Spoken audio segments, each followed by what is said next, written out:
မင်္ဂလာပါရှင်နန်းလေးအင်ချမ်းများနေကျုပ်ဆိုမိတ်ဆက်လိုက်ပါတယ်အခုရောက်ရှိမိတ်ဆက်ပြီးမိဧကချန်လေးရတော့မန်လေးတိုင်းပြင်ဝင်မြို့နယ်စုမိုးအိုင်အရှိရွာမှာတည်ရှိတဲ့ဒီဧကချန်နဲ့မိတ်ဆက်ပြီးမှဖြစ်ပါတယ်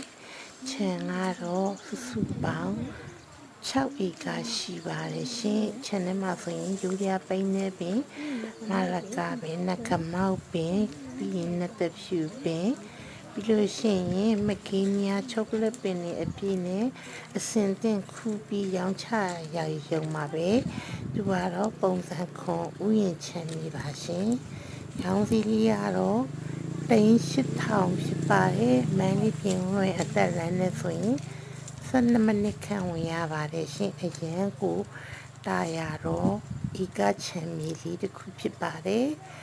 စိုက်ပျိုးရေးဝါဒနာပါတဲ့ခြံလုပ်ငန်းရှင်မြေလုပ်ငန်းရှင်များအတွက်ဥထားတဲ့နေရာလေးတစ်ခုဖြစ်ပါတယ်6ဧကလုံးကိုမှရောင်းစီက38,000ညီနိုင်စီဖြစ်ပါတယ်